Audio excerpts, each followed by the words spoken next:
All right, welcome to what might be the most important sales training that you'll ever watch. This is a full masterclass on objection handling. It's not surface level at all. There's a lot of online programs out there that potentially you pay tens of thousands of dollars for just to get access to this stuff. This is not scripts that you're going to memorize. This is the deep work, the psychology, the patterns, the frameworks. This ultimately what separates closers that are stuck at 3K a month to the closers that are doing 20, 30K a month. I've closed 200 million in high ticket sales. I've trained hundreds of closers in this exact methodology. And I can tell you with absolute certainty, the way that most sales coaches and most people who are in sales handle objections is completely wrong. So here's what we're going to be covering over the next hour. The things to avoid when it comes to objection handling, the 4 different types of objections, my exact framework that I use. Like I used to charge thousands of dollars just to give this system to people. Deep dives into common objections, how to handle it, how to handle things like I need to think about it, the language patterns you need to look out for, the mindset behind it, quite literally everything you could possibly need. This is not a quick tip video. This is not something that you need to scroll through and try to pick certain things. It's essentially everything that I know when it comes to objections. So if you're serious about becoming a master of objection handling, then at least take some notes, pull up a Word document, get a pen and paper, because this is going to be literally everything that you need. Look how detailed this shit is. We're going to be going through all of this in this video. So let's start all the way over here, because the best place to start is the foundations, right? So before we get into how to actually handle objections, we need to talk about why the way that you might be doing it right now might not be working as well as you'd like it to be, because most sales training teaches you to memorize like these quick lines. When someone says this, you say this. When they say that, you say that. And it makes sense, right? You want to be prepared. You want to have answers ready. But real conversations don't flow like that. When someone says, I need to think about it, they're not reading from a script internally. They're feeling something. But if you don't handle that the right way and you're just thinking, oh, I'll just use this script for this section. They can tell, usually, to begin with. Like, how many times have you heard sales coaches say things like, oh, is that the symptom of the cause? If something's expensive, is that the symptom of the cause though? It's like, all people have to do is spend a bit of time on social media now, and they probably see every single high ticket closer do that same objection handling remark. And that's going to actually do the opposite effect, because they just know you're trying to handle their objections. You're going to lose rapport with them. It feels robotic, not authentic, like you're not actually listening, which you're not. You're just waiting for your turn to talk. I used to do this as well, so it's not just you. I'd be on a call and I'd have like a list of different objections. So when I'd get into the objection part of the call, I'd have like tabs. I need to think about it, partner. I need 24 hours. And I click on it and it works sometimes. I'm not saying it doesn't work. I'm just saying there's better ways to do it. And often the difference between like a 10K a month closer and a 20K a month closer and a 30K, it's small details like this. This is what actually makes a difference, because it allows you to close more people, those higher level prospects that a scripted line isn't going to work on, and they're going to go, no, I just want to think about it. And you're going to try some quick line with them and they're going to go, yeah, I'm still going to think about it. And you're like, I could have got that person. That's where this comes into play. It's that extra 10 or 20% close rate that makes the big difference. Because if you're not addressing what's actually going on in the head and just reciting lines, then it's not going to go super smooth. The big shift for me happened when I stopped trying to like handle objections and started trying to understand them. See, objections aren't people saying no. They're like clues. It's basically prospect telling you what's holding them back, but you need to know how to listen. So in this masterclass, I'm not going to give you scripts. I'm giving you something better, like an internal framework for you to understand what's really behind every objection and how to guide people past their own limitations. This is what separates great closers from good ones. And by the end of this video, if you apply everything that we've gone through, you will be better at handling objections than 99.9% of salespeople out there. So let's look at the psychology behind objections here. The truth is, most objections aren't real. I know that sounds weird, but stick with me. When someone says, I need to think about it, they're not actually saying they need more time to process information. When they're saying it's too expensive, they're not always saying they can't afford it. They could be saying a multitude of other things. They might be saying, I feel uncomfortable right now. I feel scared. I don't feel safe making this decision. But here's why this matters. If you try to deal with that surface level objection, you'll lose the deal. Humans ultimately make decisions emotionally, then justify them logically. This isn't new information. Every sales trainer probably tells you this. But most people don't actually understand what that means in practice. It means someone gives you a logical objection like, I don't have the money, I don't have time, I need to speak to my partner. They're not giving you the real reason to begin with, okay? The real reason is always emotional. Objections are windows into internal conflict. Often if people are on like high ticket sales calls, they're usually bought into whatever you're selling, like to an extent. They've sat with you over an hour, they've gone through a sales call, they've probably gone through a load of things before they got on the call, but then it's come to the price and these limitations start creeping in. So this is just an illustration of essentially what that process looks like.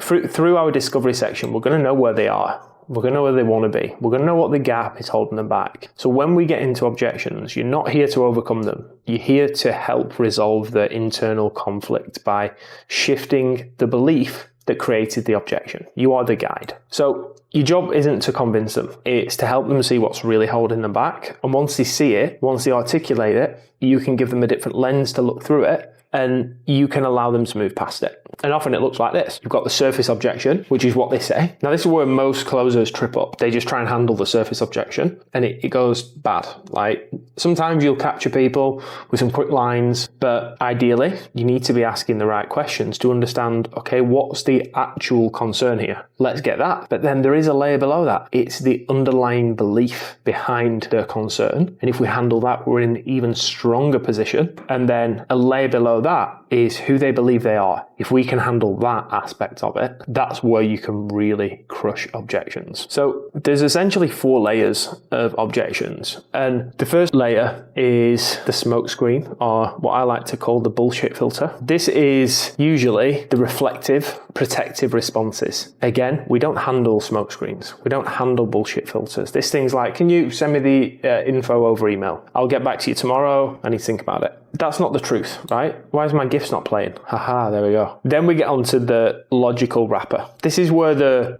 rational sounding reasons come into play. And often this is just logic as armor for what's really going on. But this is where we'll start to get some distinction between what this potential objection is. Is it like fear-based or is it logistical-based? So we need to, this is where we're asking better questions. I'm going to show you exactly how to do this, but before I show you how to do it, I need you to understand it. So the logical wrapper often is people saying things like, when they have a money objection, worrying that if they spend money on this and it doesn't work, they feel irresponsible. They believe that resources are scarce and they must protect the money. They might feel like they're not able to manage this on top of everything else. They may feel like they need permission from a partner. So your role in this section is to isolate ultimately whether it's logical, whether it's fear-based, and get to it. We need to get to the root.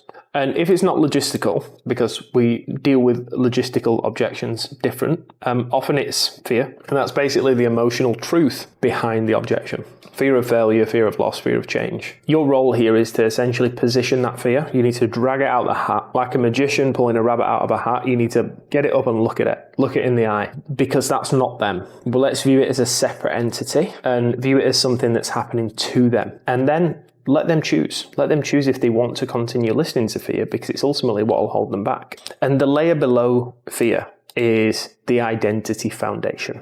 This is the core beliefs of who they believe they are. Our identity is our deepest operating system. So this is things like people who believe they don't make decisions like this. They believe this is too much money for them and what they've spent for the rest of their life, because they don't identify with being that sort of person. So our job in this section is to help them see that the decision they're avoiding is actually the decision that their future self, the identity that they want, would make right now. If they were already earning 100k a month, then a 5k investment isn't a lot if it gets them further along. So it's allowing them to step into it. So this is a good way to look at identity, and it's a good way to also improve the way that you make decisions. Most people think that it goes like this. When I have the resources, I'll do the thing and that will make me successful. But in reality, it works backwards, and this isn't common knowledge. This is something that I've discovered way later in my entrepreneurial journey.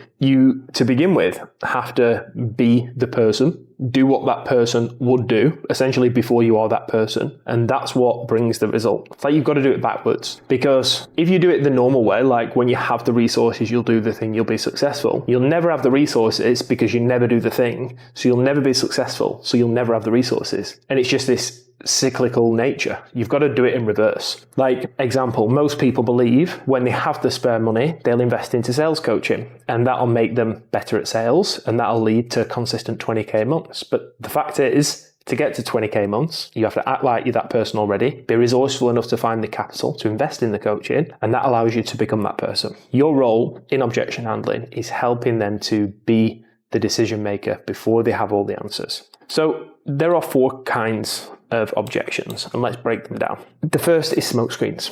These, like I mentioned earlier, are reflective exits disguised as reasons. But how can you spot them?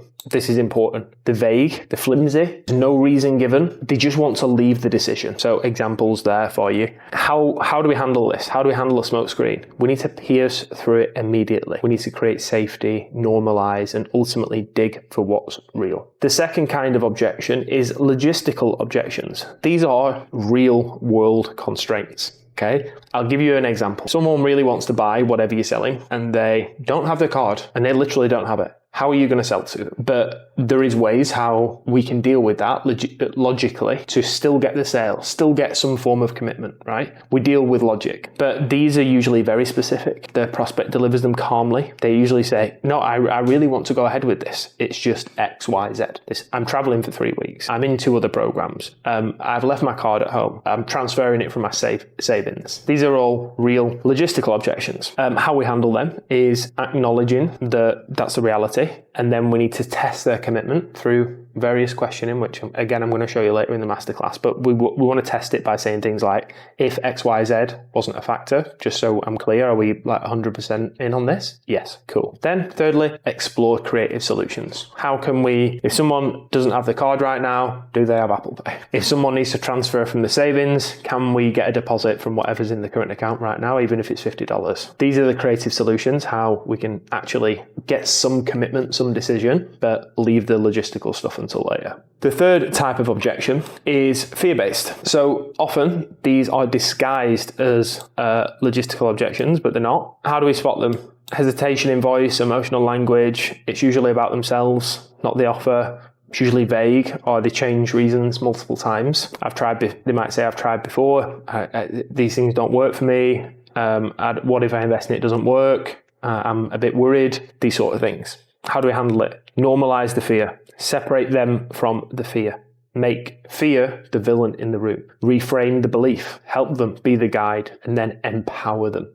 This is the difference between closing someone and overcoming objections and helping someone make a decision that they feel happy to make. It's the empowerment. And then fourth is hybrid. This is objections with both logistical and fear-based components. So sometimes money can be logistical and fear at the same time, so can partner, so can timing. But how we handle it is by isolating the two of them, handling them separately. So like, for instance, if it was like a money objection, we could use a phrase like that. Is it that you literally can't afford it right now? Or is it more that you're just a bit unsure if you should? We need to address the root. So they're the four different kinds of objections. I hope you've taken a note of those because these are going to be really important as we go through. Okay, now we're going to look my framework. This is what I have previously charged thousands of dollars to teach sales teams, implement on offers, train salespeople, and I'm literally giving it away for free because I want to help as many people get started in this. This is the CARE framework. It's the exact process that I've used to close millions in high ticket sales. It works for any objection, any industry, any offer.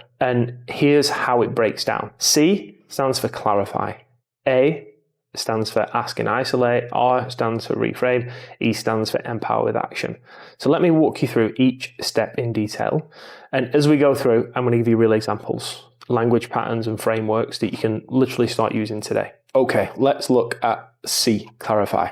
So the purpose of this aspect is to lower the threat response and try to start discovering what's real. The purpose behind this is to get people to feel safe, because when you start asking people for 5K, 10K, 20K, their fear response goes super high. And we want to get them out of that survival brain and into the rational thinking brain, back into the emotion. Because if you don't, you're just going to keep getting smoke screens. They're going to keep saying, I just want to think about it. I just want to think about it. We need to lower that guard here. We need to disarm them completely. There's a few things we do in the clarifying section, but mainly the clarify stands for clarifying their belief in the solution. So we want them to, number one, the most important thing, do they believe what we've gone through over the past hour will actually get them to the outcome that they want? If the answer is yes, we are onto something. Because if they say yeah, that means they believe it's real. They believe we can help them, but there's something holding them back. This is what we're going to figure out. But the most important question here is when they have said, yes, I do believe it can help me, we want to ask why. Why do you feel like this can help you? Because this will get them out of that survival brain and get them back into rational thinking. So we want to remove the sales pressure here as well, as much as possible. We want to step into that trusted advisor frame. I want you to think in objections, you're like a big brother or a big sister, helping someone to make a difficult decision. Investing in yourself is not easy, especially if it's the first time. We're going to normalize the objection in this section as well. Like, yeah, that's not uncommon. Most of our clients feel that exact way before joining our program. We need to create permission to be straight up with them, because in order for us to help them, can we be honest? Can we have an honest discussion? And that is clarify. So throughout that section, hopefully we're going to gain a lowered guard. We're going to get them back into the rational brain, get them out of survival mode, get them to confirm they believe in the solution and explain the reasons why they believe in the solution. We want all of those things before we move on to the next stage, which is going to be ask and isolate. This is where we're going to ask various different questions to ultimately get to the root of the objection. Because in the previous one, we've often only got the surface layer to begin with. Whether they've said it's too expensive, whether they said I need to think about it, whether they said they need to speak to my partner, doesn't matter. We're still going to keep going to the root. Most people don't even understand what the real objection is. They're just giving you whatever the mind is clinging onto, because they've usually, like 80% of the time, fear response, right? They're just like, oh, fuck, need to think about it. It needs 24 hours, a lot of money, shut down. Your job is to help them discover what it potentially is holding them back. And again, be that guide. So there's different isolation techniques we can use. Just quite simply asking why is that? What's beneath that? If we solve that problem, would that mean that we'd be going ahead? Like, for example, a chain here is like, I just need to think about it. It's like, well, what do you feel like you need to actually go over just so I can see if I can help? They reply just to see if it's the right time. Our response would be, what makes you feel like it might not be? Boom, the objection is going to come out. This is the sort of questioning that we're going to go down. I'm going to give you lots of examples on this later, but I need you to understand why you're doing things before just going and doing them, because that's probably most people's issues already, because they're just reading a script. They don't even know why they're doing certain things. This is also the section where we start to figure out whether it's logistical or emotional, because we're going to handle them different, right? We're going to handle them completely different. Ultimately, your job in this section is to get them to ask questions that force them to articulate what's really going on. And once they say it out loud, then you can address it. But if you do not isolate the real objection, you're just going to be swinging your hands around like you're trying to fight a ghost. You're going to be solving the wrong problem. We need to figure out exactly what it is. Is it logistical? Is it emotional? Because it's only then we can move on to the next stage, which is reframe. This is the most powerful part of the framework. This is where you help people to see their situation differently, their beliefs differently, their identity different. This is where deals close. But here's the principle. You're not trying to convince them. You're helping them see what's actually true.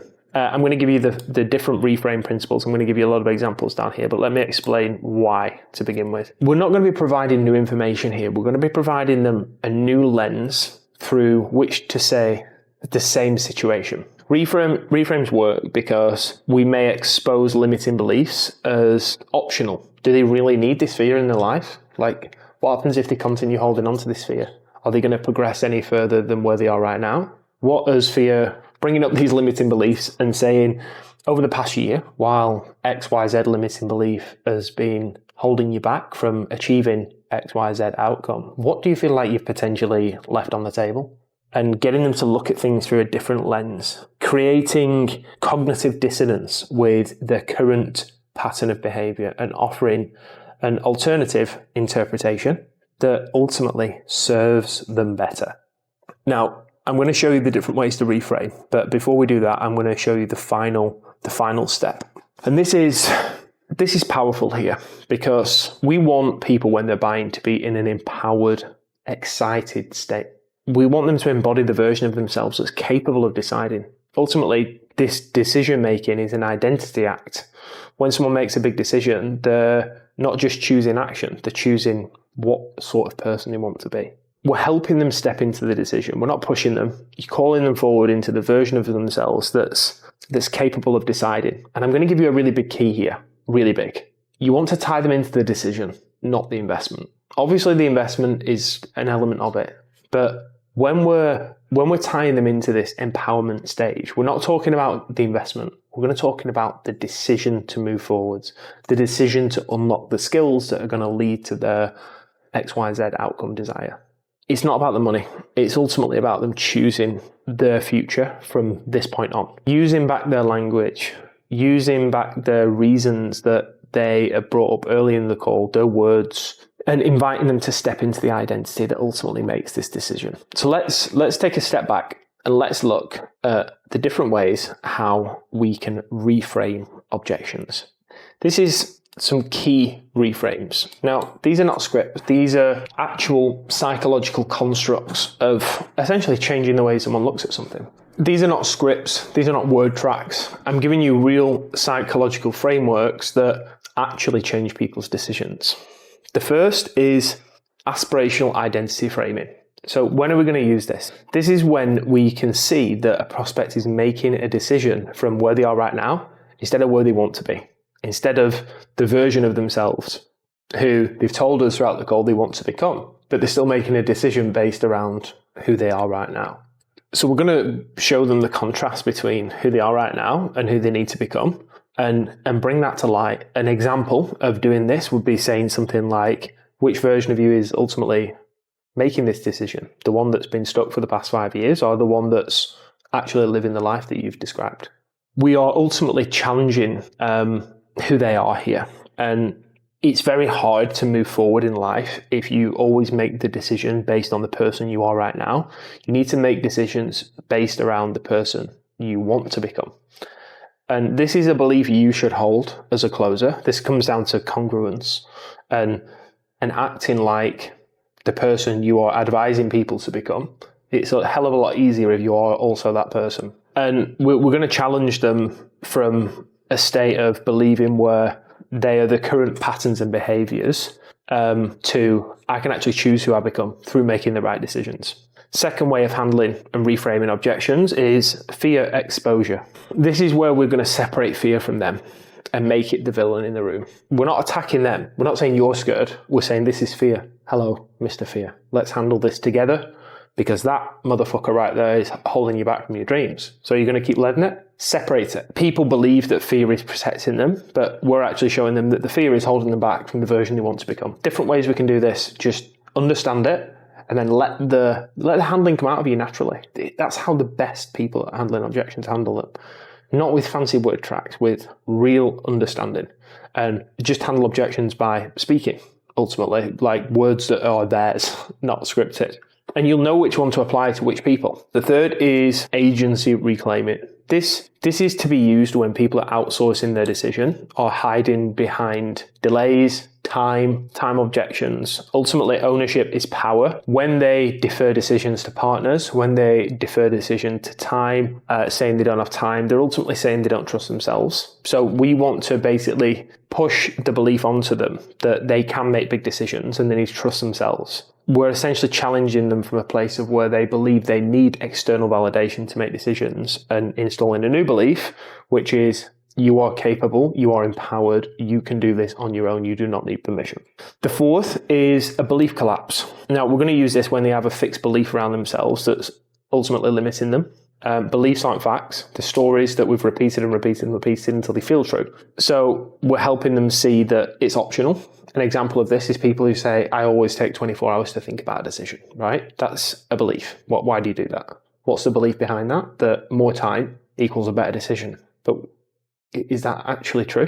Has that actually served you, that belief, throughout your life? Because we are a construct of our decisions, right? So if we are a construct of our decisions, are you exactly where you want to be? No. So maybe you might need to change the way you make decisions, because if you want to get to a different place, You might need to change the way you approach decisions. Is a quick example off the top of the dome. That's a belief collapse. The fourth is stagnation cost reframe, or cost of inaction, or consequence reframe. This is when they are focused so much on the risk of action versus the risk of inaction, which is far greater, as we know. By not making a decision, you are making a decision to stay where you are. That's another belief that you need to essentially own and have as a closer. You need to be the sort of person that takes massive action, because how do you expect to help people, guide them through decisions, if you don't do this stuff yourself? And understanding and putting the belief into the prospect and asking things like, what's the price of doing nothing? What is that worth to you? If we speak in 3 months, 6 months, 12 months, and you're in the same place as now, how does that sit with you? Etc, etc, etc. A sixth way to handle objections is using mirror framing. After we've had a really strong discovery process, and we've pulled out the limiting belief, we've pulled out the desire, we've pulled out what's holding them back, the pain of the current situation, everything, we've smashed it, okay? And then they say, then you think about it. It's like, huh? What? Ultimately, they're contradicting themselves and what they said earlier in the conversation. And we want to repeat back their own words to them to essentially create cognitive dissonance. Earlier, you mentioned X, Y, Z.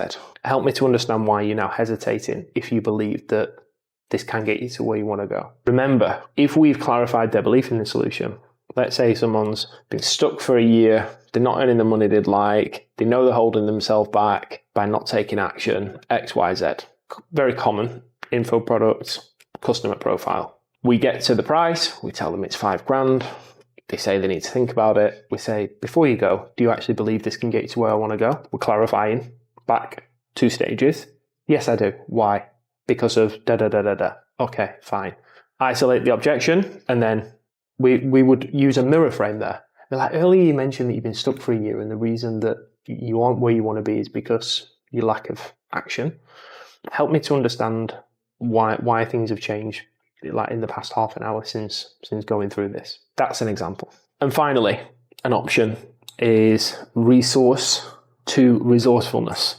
This is when people are so focused on what they have instead of what they can create. We need to shift people from a scarcity mindset where they feel as though resources are limited to an abundance mindset where resources are unlimited, which is true. Again, another belief that you have to have as a closer. You need to act this way, as if you can pull resources out of thin air. Because guess what? The richest people in the world all believe that, and they are the ones who can do that. Because you are your beliefs, essentially. Your life is a reflection of your beliefs. You need to, as a closer, not be in a scarcity mindset. You need to be in an abundance mindset. And we need to move a prospect from that. Through a great way to do this is through story, which I'll give you some great examples of how to do that. But we can show them that if they stay focused on what they have in their hand for the rest of their life, they're going to stay stuck.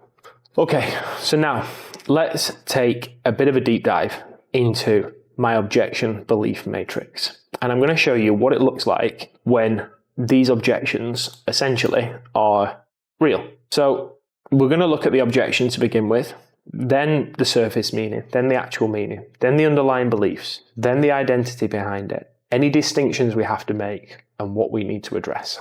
This is essentially like a guide of how to handle every single flipping objection that has ever existed. So let's say I need to think about it. Probably the most common objection you'll ever get in high ticket sales. What is the surface meaning here that they need time to process? That's not the real meaning though. Often it's I'm scared and I need an escape route. I'm going to tell you something right now. People who say I need to think about it, if you had 100 calls and 100 people said I need to think about it, 2 of them would get back to you.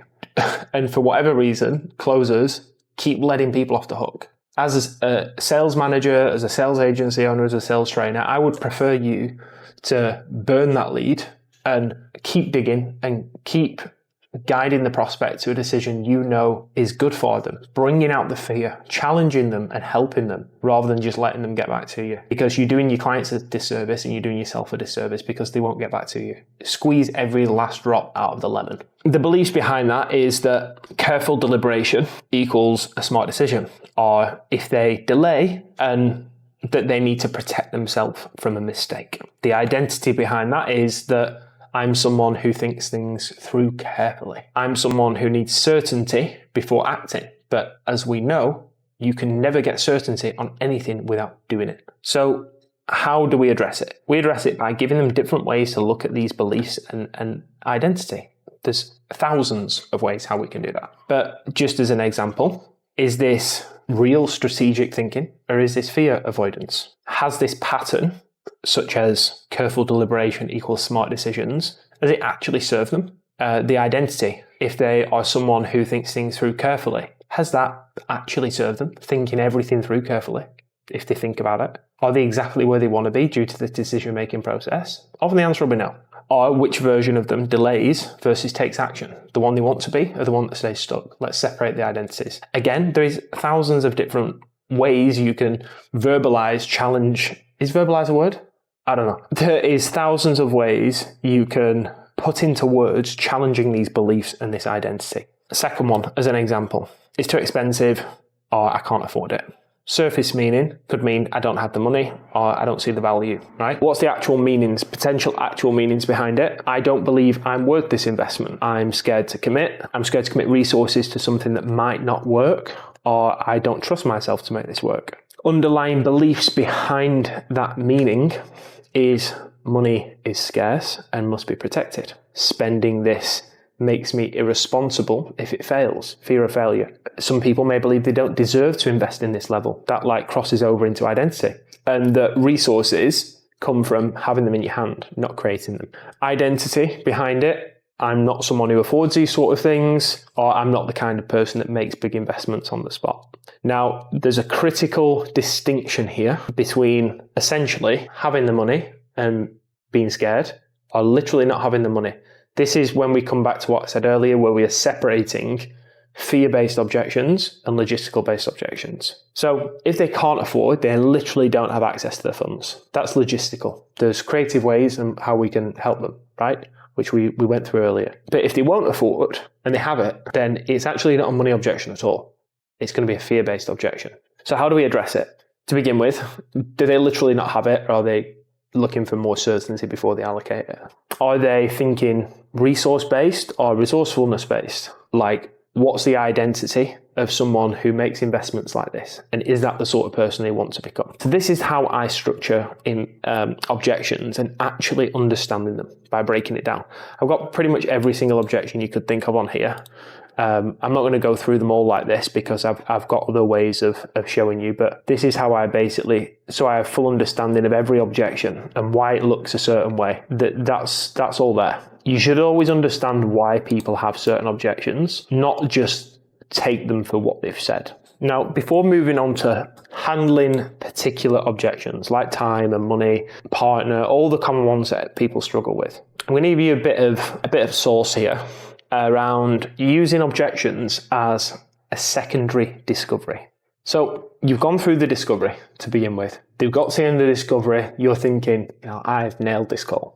This person is definitely going to go ahead. They're ready to make a decision. They're ready to make a change. You've absolutely smashed it out of the park. Then you go through the pitch. They're starting to think, oh God, there's a payment coming now. You've told them the payment. You're expecting them to buy on the phone. Everything's gone out the window. They forgot everything you've discussed. They're stressed out of their mind. This is when we're going to... It's also like a mindset thing for you guys as well. Instead of thinking of objections as like this process that should be over in 5 minutes and you should crush it like, I don't know, someone on TV. Let's use objection process after you've offered the price as a secondary discovery. Don't worry about going over the same ground here. Should be keeping notes always. And this is where we're going to essentially go through what we've already gone through, and let's just bring it back into the picture a little bit, because that emotional feeling that you got at the end of the discovery fades, and all the logical and protective instincts will start flaring up, and we want to get them out of that state. Second discovery brings that emotion back and starts to create weight in the decision. So what you're going to do here is loop back to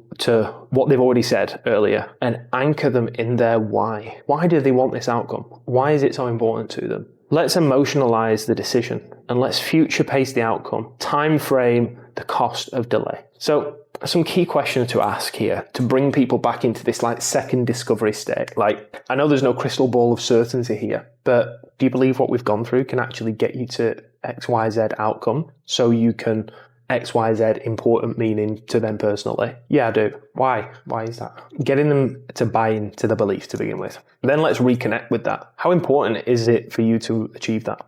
What would that mean for you? Who else would that change things for? What difference would it make to your life? We're reconnecting them into that emotion, taking them out of price-based thinking now and into results-based thinking. So, let's say they're hesitating. Let's look at some of the biggest reasons why you would actually do this. Why would it change things for you if we actually did this and you succeeded? What would be the biggest reasons, do you think? And we're future pacing them here to solve the problems. And at what point does not making a decision here stop you from achieving X, Y, Z?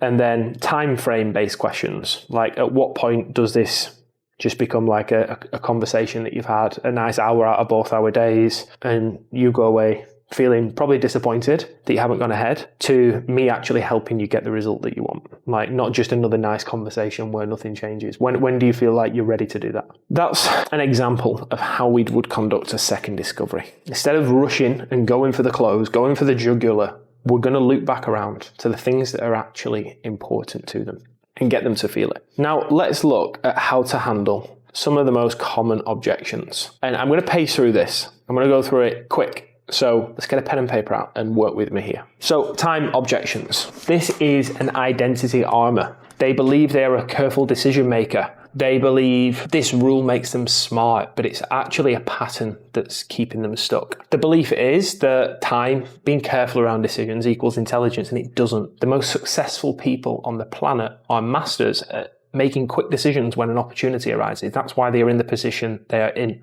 That's why people like Elon Musk is where he is, because he is an elite decision maker. He can make good quality decisions based on information that's presented to him like that. They believe this rule has protected them before. They believe that if they wait, the fear will disappear. They believe if they wait, that it makes them more responsible. They believe that if they wait, they'll have more clarity. They'll have more certainty. These things are not true. So how do we interrupt that? Like if they have one of these beliefs and they feel like it's a big commitment and taking 24 hours has helped them, well, it's still going to be a big commitment in 24 hours. What's going to change in 24 hours? You're still going to have the same amount of information you have right now. We're going to take the pressure off. Like I can give you the next year if you want, but what's that actually going to give you? And how do you know these rules and these beliefs that you have in your mind aren't the thing that have kept you stuck? Because we're ultimately a construct of our beliefs. And if you believe these things, then often that is the reason why you are where you are, good or bad.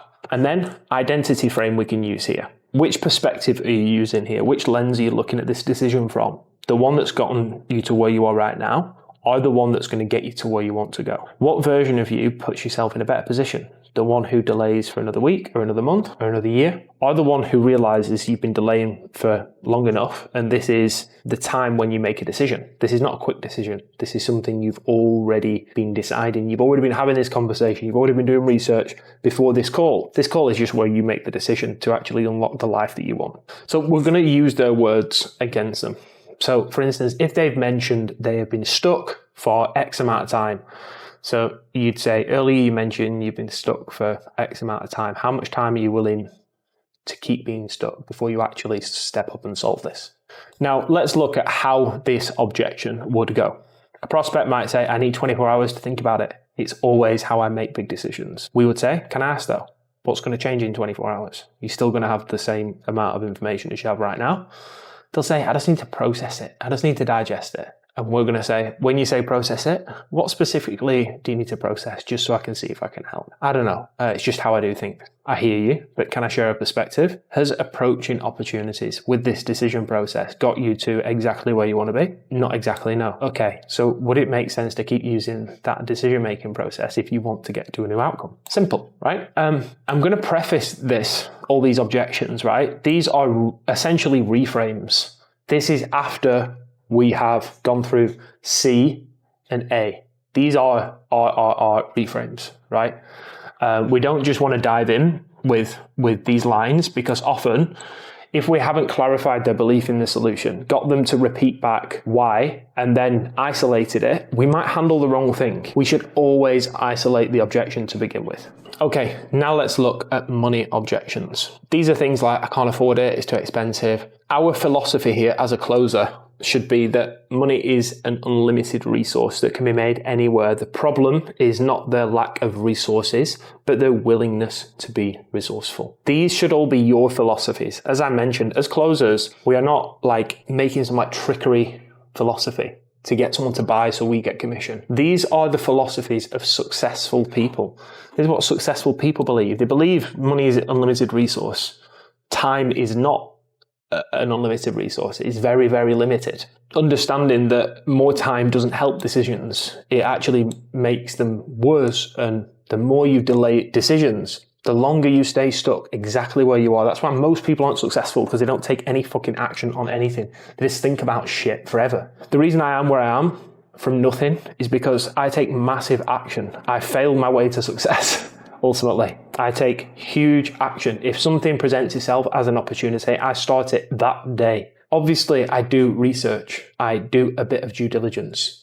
But there is only so much research and due diligence you can do with anything. All you have to do is fucking do it and find out. Fuck around and find out. Get it tattooed on you, because it's true. If you've been looking at doing high ticket sales and you're watching this video and this is the millionth high ticket sales YouTube video you've watched and you haven't invested in mentorship, you still haven't got a role, you're still in a 9-to-5, what the fuck are you doing? Take massive action, get started. If it's not with me and you think I'm an idiot, that's fine, but still take massive action, because on the other end of it, in 2 months' time, you can be massively successful, have a remote position, paying multiple six figures a year. But you need to take action today. Rant over. So there's some core questions we're going to ask here. If people have a money objection, is it better to just delay and do nothing until you can afford it and you've got it in your hand? Or is it better to look at potential ways how you can look at this so you can move forward? This is like a cost of inaction versus results-based thinking. Have you thought about what it could cost you by not solving this, by staying where you are? Is there a cost to you for doing that, for actually staying where you are? The pattern here is what has held us back in the past is often the same thing that holds us back in the future. So unfortunately, if you're constantly focused on the resources that you have at hand, you never have enough money to invest in your business, invest in your skills, because you're in a job which doesn't pay you very well and you don't have any skills. You will never be able to generate the funds to do those two things ever in your life, so you will stay exactly where you are. Does that make sense to everyone?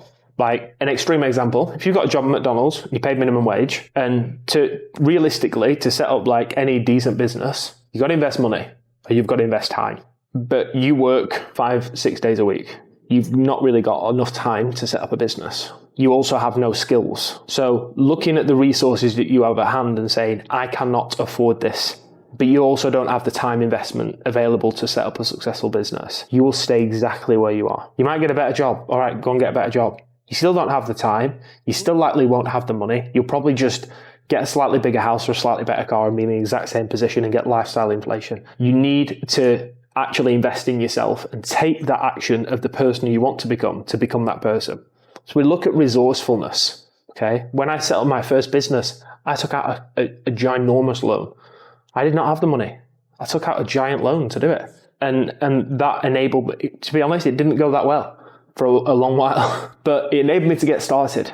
It all comes down to the perspective people are willing to use. If they make decisions from the perspective that got them here, that's all they will ever see.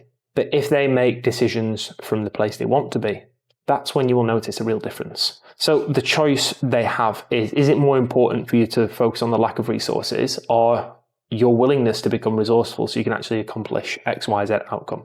For those of you who didn't go to high school, resources are what you have. Resourcefulness is what you can create. So a good frame here is like, which version of you is in a more empowered position? The version of you that just basically sells yourself on what you can't do and lets it dictate your decision, or the version of you that has that much certainty in themselves, is open to looking at potential ways to move this forward so you can actually achieve this goal. Another frame is showing them that there is a cost. Like there's a cost to buying this investment right now, to investing in your business. That is a cost. That's a real material cost. But there's also a cost to not solving this. There's also a cost for you staying at your job for another year. Which one feels better to you? The cost right now or the cost of staying stuck? Which is better, which is worse? And is achieving actually worth it to you, and getting a little bit uncomfortable so you can be much more comfortable in future? Because a lot of people, they'll be like, oh no, that's literally all my savings. How long has it taken you to save that up? A couple of years. Is it worth for you to be uncomfortable for the next couple of months and not have that safety net for you to be 10 times more comfortable, never have to worry about savings again, but to be in that state of discomfort for a little while? Is that worth it to you? Or do you want to stay where you are because that's your choice? Again, I've given like an example here of what that looks like, which you will be able to have a look at. I will send you all this. For any of you who want this document for free, for yours to download, you can actually access this Marrow board, go through it, learn it, master it, become a master of objections. Then just DM me on Instagram the word objections, and I'll send it across to you completely for free. Okay, moving on to partner objections. So the core philosophy here that we have to own as a closer is that the position someone is in, the position you're in, the position I'm in, is a complete construct of the decisions that they made. So with partner objections, we want them to essentially change it themselves and take complete ownership of their own decisions. We need to set identities for them to fall into. Like for men, we want them to fall into like a leadership frame. We want them to feel like leaders and fucking empowered bosses, like not people who go and ask their wife for permission. We want them to fall into that leadership frame. So asking questions like, which version of you strikes you as more of a leader in this situation? The version of you that seeks that last bit of certainty from your wife for a decision that feels uncomfortable, or the version of you that becomes decisive and courageous for his family and walks in and says, I've made a decision to give you the life you deserve despite potentially your emotions getting the better of you. For females, we want to give them a frame of empowerment. Now, approach this carefully, but with confidence, but let's focus on empowering them. If you look at the life that you want and the life you want to accomplish, which version of you is more empowered? The version of you that understands fear, sometimes gets in the way and puts obstacles between you, but takes control regardless, or the version of you that allows it to take over and sabotage what we both know that you can achieve? Now, with partner objections, they can sometimes be logistical, sometimes be fear-based. Through questioning, we need to realize what they are as well. Like logistical is they share a bank account. Fear-based is, I just want to ask permission, right? Big difference. So if their objection is like, it's just a respect thing, we want to be like, okay, but your partner has respected you this whole time while you haven't been able to achieve X, Y, Z outcome. Why would they all of a sudden not respect you if you were to take the steps to achieve it? Why would they not respect that decision automatically? Because they've been respecting you not making the decision and staying where you are. Do you like that? It's good. And the follow-up is ultimately, whose responsibility is it to get up at 5 a.m. and attend these meetings? The one that's going to go through all of the work, the one that's going to meet the mentor 3 times a week. Who actually holds that responsibility daily? I do. So in turn, who takes the responsibility to take the first step? I do. So that's basically like the responsibility frame that we have there. I put a more in-depth one that you can see on the screen here.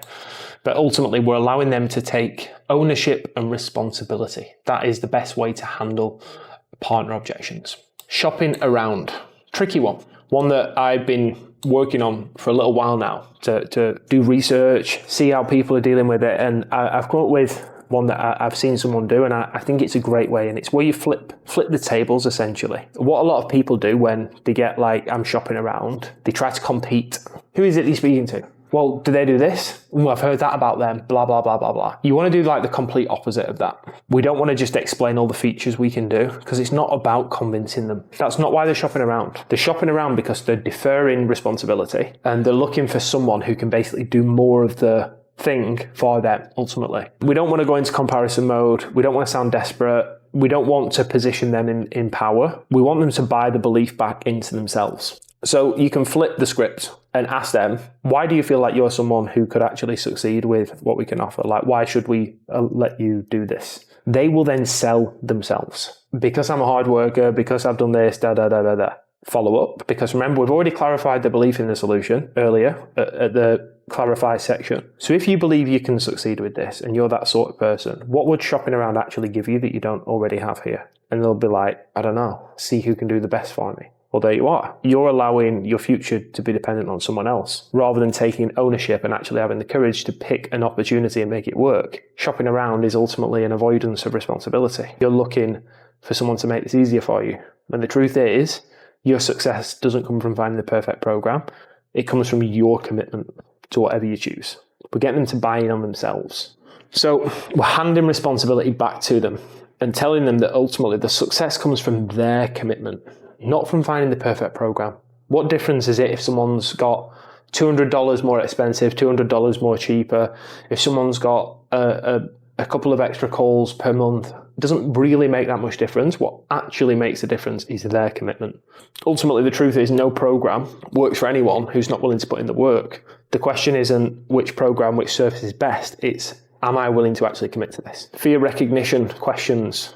I'm scared. What if this doesn't work? It's a big decision. La, la, la, la, la. Fear. Like we said earlier, we want to isolate the fear from the prospect. It needs to be separate. Asking questions like, what does fear like to do? Does it make sense for you to listen to fear? Who's speaking right now? Is it you or is it fear? Why is fear speaking to you?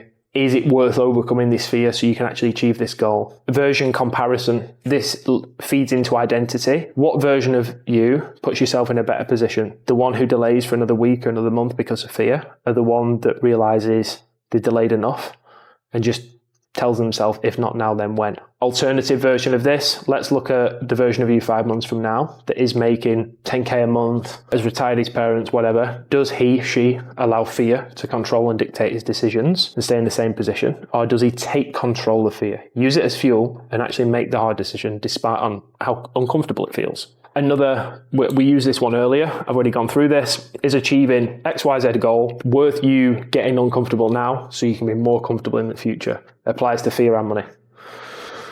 Pattern recognition. If we've done a successful discovery process, we've already identified what their limiting belief is. So what are the chances that we achieve this goal if you keep allowing this limiting belief, usually fear, hesitation, whatever, to keep show up? What are the chances of having financial freedom if we keep avoiding risks and keep playing safe all our life? What are the chances? Okay, this is how we deal with fear. Again, I've given you like a bit of an example down there that you can have a look at. And the final most common one, research objections. Two-step process here. People saying they want to do more research. You've got to go through a process of essentially asking and isolating again. We need to like dig for what are they researching? What's behind you wanting to go away and do more research than what you've already done? Often, you really, as a high-ticket closer, you shouldn't be on calls with people that don't even know who you are. They should have had information before they are on the call with you. They should have following whoever you're selling for. They should have had information packs. That's because you're a closer. You're meant to close the deal, not give information. So this stands for if people are already saying they want to go and think about it. So we might want to ask a question like, sure, what's behind you wanting to go away and do more research than you've already done? Or what's really behind you wanting to go away and put time and distance between you and what you want to accomplish? Now, sometimes they might stand their ground and just say, listen, I want to do more research. We'll say, well, when you say more research, are you looking for reasons to do it or not to do it? Because whatever you're looking for, you'll find. Usually they'll say reasons to do it, but you're forcing a choice here, forward or backward, not neutral anymore. They can't hide like, oh, I'm just gathering information. Gathering information does nothing. So if they say they're looking for reasons not to do it, it sort of causes like, it doesn't sound right. It's like, why are you looking for reasons not to do it if you want to achieve something? So they're pretty much always going to say reasons to do it. So you've sort of got this micro commitment here. They're aligned with why they're here, and it gives you power to enter that second discovery. And look back to what I said earlier, to the second discovery. Let's look at some of the biggest reasons why you actually want to do this. Why would that be important for you? Who would that change things for? Getting them back to that emotional place, that emotional state. All right, let's put it all together, the process. Step one, listen for the pattern. What are they actually saying beneath the words? Is it a smokescreen? Do we need to dig deeper? Is it logistical? We need to isolate it. Is it fear? Is it logistic? Whatever. If it's fear-based, let's find out what kind of fear it is and let's reframe it. If there's an identity issue, let's bridge the gap between who they are and who they want to be. Step two, let's create safety. Lower the threat response so they can think clearly. Normalize their feelings, remove sales pressure, position yourself as a helper, not a salesperson. Step three, let's clarify the truth. Do you believe this can work for you? And why? Then we're going to isolate the real objection. Keep digging until you find the root. If that wasn't a factor, XYZ, would you be ready? What else is coming up for you? We need to be testing at every layer. Is this the objection? Is it really? Move on. Step five, reframe the belief. Change how they see the situation. Challenge their limiting beliefs, offering a new perspective. Use metaphors, questions, stories, contrasts Connect them to the desired outcome. Step 6, bridge the identity. Help them see the decision that their future self would make. And finally, empower the decision. So important. Call them to action, call them to a decision, reflect their vision, allow them to step into that version of them. If you actually empower someone to make a decision, guess what's not going to happen? People cancelling the card and asking for a refund because they feel empowered. And that counts for a lot. If you're selling something high volume and you've got people doing chargebacks and cancellations, that will really hurt your pocket long term.